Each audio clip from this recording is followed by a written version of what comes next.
Hello everyone, আসসালামু আলাইকুম। কি অবস্থা সবার? কেমন আছেন সবাই? আশা করি যে যেখানে আছেন সবাই মহান আল্লাহর রহমতে ভালো আছেন, সুস্থ আছেন, নিরাপদে আছেন। আলহামদুলিল্লাহ, আমরাও আপনাদের দোয়ায় আল্লাহর রহমতে ভালো আছি।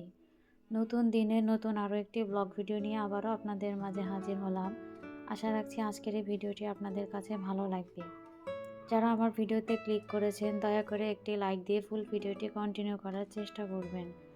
সকালবেলায় ঘুম থেকে উঠে রোদ ছিল না, তো তারপর আস্তে আস্তে আর কি রোদ উঠেছে 8টার পর থেকে। তো আজকে রোদ পোহাতে বসেছি, কারণ শীতের দিনে রোদ পোহাতে কিন্তু ভীষণ ভালো লাগে। আর আমাদের দেশে যে পরিমাণে শীত পড়েছে আসলে কি বলবো। আর গ্রামে তো প্রচুর পরিমাণে শীত শহরের তুলনায়, একদম হাত পা জমে আসে এরকম একটা অবস্থা। তো আলহামদুলিল্লাহ রোদ দেখে কিন্তু অনেক বেশি ভালো লাগছিল। আর রোদ পোহাচ্ছি আর সাথে একটু ভিডিও করে নিচ্ছিলাম। তো বাচ্চাদেরও আর কি রোদে বসিয়ে রেখেছি। আর এই যে কাপড় চোপড়গুলো কিন্তু রোদ্রে মেলে দিয়েছি। তো এগুলো গতকাল ধোয়া হয়েছিল, তো এগুলো আর কি ভালোভাবে শুকায়নি, যেহেতু শীতের দিন কিন্তু কাপড় চোপড় শুকাতে একটু সময় লাগে, দেখা যায় 2-3 দিন লেগে যায়। তো রোদ্রে দিয়ে দেওয়া হয়েছে, আশা করছি আজকের মধ্যে আর কি শুকিয়ে যাবে।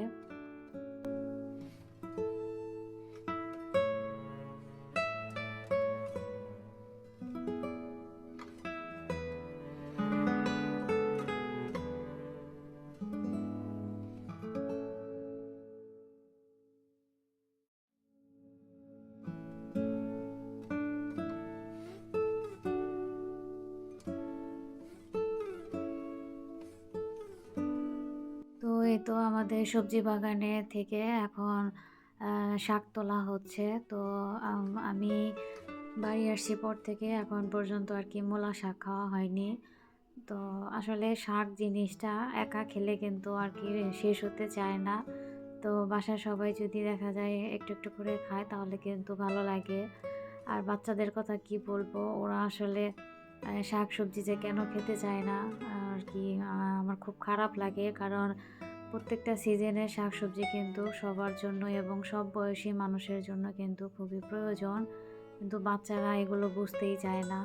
তো যাই হোক, আজকে আমার বোনকে বলছিলাম যে ওরা না খাক, আমরা খাবো। তো অনেক মানে এই বছর আর কি মূলা শাক খাওয়াই হয়নি। আর এই যে দেখেন, সার ছাড়া, কেমিক্যাল ছাড়া একদম ফ্রেশ বাগান থেকে তুলে নেওয়া। তো ওকে বলছিলাম খুব বেশি তোলার দরকার নেই, খুব অল্প পরিমাণে তুলে ফেলি। আর এই যে এই মূলা গাছের জন্য এখানে ধনিয়া গাছ লাগানো হয়েছিল। তো ধনিয়া পাতাগুলো আর কি একটু নষ্ট হয়ে যাচ্ছে, মানে মূলা শাকের কারণে এবং ওই যে অন্যান্য গাছের কারণে। তো ধনিয়া পাতাগুলো খুব একটা ভালো হয়নি, ধনিয়া গাছগুলো ভালোভাবে আর কি বেড়ে উঠতে পারেনি। তো পেঁয়াজ পাতা নিচ্ছিলাম, ভর্তা বানাবো, সিম ভর্তা বানাবো, তো এই জন্য আর কি ধনে পাতাগুলো তুলে নেওয়া হয়েছে। আসলে অনেক বাড়িতে দেখা যায় যারা আর কি খেতে পারে, তো তারা কিন্তু এরকম বাগান থাকলেও দেখা যেত যে শাক সবজি অনেকটাই শেষ হয়ে যেত। আর আমাদের বাসা হচ্ছে তার বিপরীত, এখানে আসলে কেউ এভাবে খেতে পারে না। তো এই জন্য দেখা যায় শাক সবজিগুলো রয়ে গেছে। আর পাশাপাশি ওই যে লাল শাকগুলো কিন্তু এখনও রয়ে গেছে। তো আর কিছুদিন গেলে দেখা যাবে লাল শাকগুলো আর কি একটু বড় হয়ে যাবে বেশি। তো এই যে এখানে এখন মূলা শাকগুলো তুলে নেওয়া হয়েছে। তো সেগুলোকে আর কি, যেগুলো একটু লাল পাতা হয়েছে তো সেগুলো আলাদা করে নেওয়া হচ্ছে। আর এই যে এখানে কিন্তু একদম কুচি কুচি সাথে মূলা দেখতে পাচ্ছেন। তো এটা আসলে বড় মূলার জাত লাগানো হয়েছে। এটা দেখা যাবে যখন আরও অনেক দিন থাকবে, অনেক বড় বড় আর কি সাদা মূলা যেটা সেটা হবে।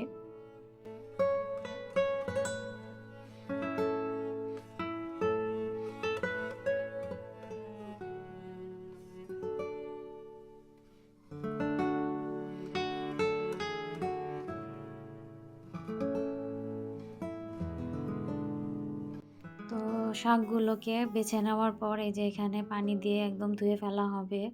তো শাকসবজি সবসময় ধুয়ে কাটলেই কিন্তু সবচাইতে ভালো, দেখা যায় পুষ্টির পরিমাণ আর কি বজায় থাকে। তো এই যে মূলার মধ্যে যেহেতু বালি ছিল, তো এগুলো আর কি ভালোভাবে ধুয়ে নেওয়া হচ্ছে, ধুয়ে একদম কাটা হবে। তো সকল আপু ভাইয়াদের উদ্দেশ্য করে একটা কথা বলছি যে খুব শখ করে আর কি চ্যানেল খুলেছি। হয়তো সবার পাশাপাশি আমিও একদিন হয়তো এই চ্যানেলটাকে বড় পর্যায়ে নিয়ে যেতে পারবো। কিন্তু আমার ভিউজের পরিমাণ যে অবস্থা, মানে কি বলবো, দেখে খুব কষ্ট লাগে যে কোনো আপুরাই আর কি লাইক দিতে চান না এবং আমার ভিডিওটি পুরোটা দেখার চেষ্টা করেন না। আমি কিন্তু সকল আপুদেরকে যে সকল আপুদেরকে কমেন্ট করি, সেই সকল আপুদের কিন্তু ভিডিও একদম শুরু থেকে শেষ পর্যন্ত দেখে নিই। যদি আমি কোনো কাজে ব্যস্ত থাকি, তারপরেও আমি কিন্তু ভিডিও অন করে রাখি। কারণ আমি যেরকম কষ্ট করে ভিডিও তৈরি করি, যেভাবে কাজ করি কষ্ট করে, তো আমার প্রতিটা আপু ভাইয়ারাও কিন্তু সেই রকম কষ্ট করে একটা ভিডিও তৈরি করে। তো আমি ওই কষ্টটা বুঝেই কিন্তু তাদের ভিডিও ফুল ওয়াচ করি এবং সুন্দর, মানে অতটা সুন্দর পারি না, তারপর আর কি যেটুকু পারি আমি আর কি কমেন্ট করে রাখার চেষ্টা করি। আর তার সাথে একটি লাইক কিন্তু আমি অবশ্যই দিয়ে রাখি। তো আসলে এই কথাগুলো কিন্তু কমেন্টে ওইভাবে বলা যায় না, কারণ ইউটিউবে যে রুলসগুলো আছে তার মাঝে কিন্তু এরকমভাবে কমেন্ট করা যায় না। তো এই জন্য আর কি আপনাদেরকে বোঝাতে পারি না। কিন্তু আপনারা একটু আল্লাহর ওপর ভরসা রেখে আমাকে বিশ্বাস করতে পারেন যে আমি আপনাদের ভিডিও ফুল ওয়াচ করে লাইক দিয়ে সুন্দর কমেন্ট করে বের হয়ে আসি।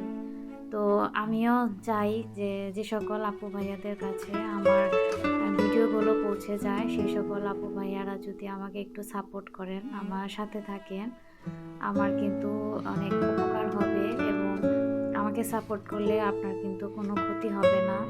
তো যাই হোক, আমি হয়তো ওইভাবে সুন্দর করে বুঝিয়ে আপনাদেরকে বোঝাতে পারিনি। আপনারা একটু ক্ষমা সুন্দর দৃষ্টিতে দেখবেন আর প্লিজ সবাই আমাকে একটু সাপোর্ট দিবেন। তো যাই হোক, এখানে শাকগুলোকে খুব ভালোভাবে কিন্তু ধুয়ে নেওয়া হয়েছে, আর ধুয়ে নেওয়ার প্রয়োজন নেই। তো ওগুলোকে রেখে তারপর আমি হাতে একটা ডালা নিয়ে ছাদে চলে যাচ্ছি। আজকে সিম ভর্তা করব। আর এই ধরনের বাঁশের ডালা কিন্তু আমার কাছে অনেক বেশি ভালো লাগে। তো এই তো একদম ছাদে চলে এসেছি। তো ছাদেও কিন্তু ঝলমলে রোদ, তো রোদে কিন্তু অনেক বেশি ভালো লাগছিল। তো যাই হোক, এই তো এখন সিমগুলো আর কি ছিঁড়ে নেব। তো এ পর্যন্ত যতদিন এসেছি কম বেশি দেখা যায় 2-1 দিন পর পর সিম তোলা হয়েছে। আর এই যে এখন যে সিমগুলো আর কি বড় হয়েছে মোটামুটি, সেগুলোকে তুলে নেব শুধু ভর্তা খাওয়ার জন্য।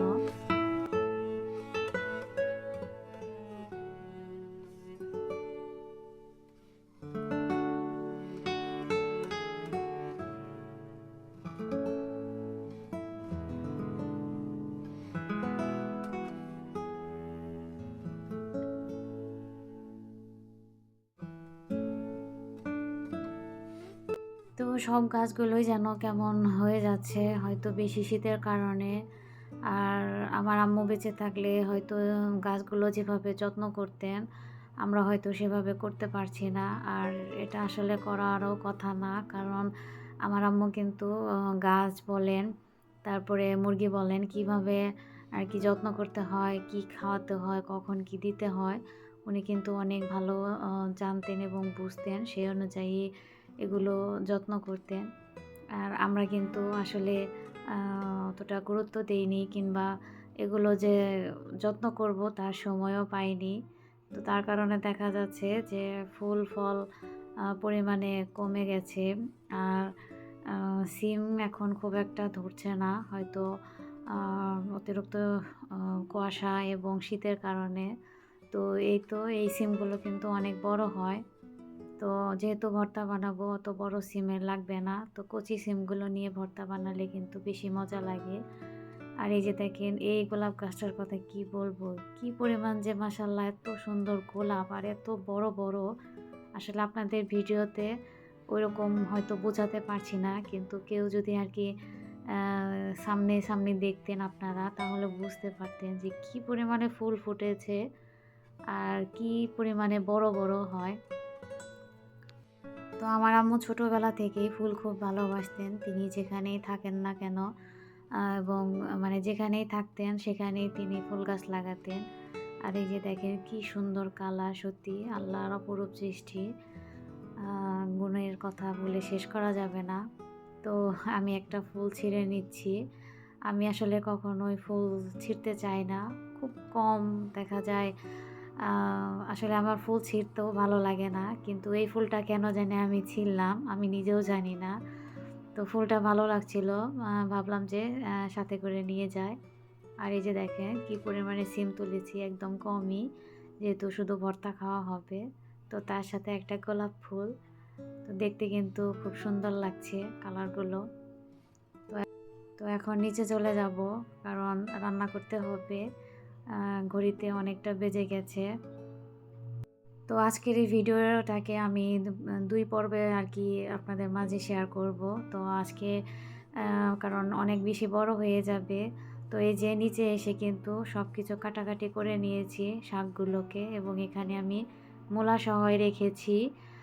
মূলাগুলো দেখে আর কি ফেলতে মন ছিল না। আর এই তো সিমগুলো আর কি ২ পাশে কেটে নিয়েছি, ভর্তা দিব।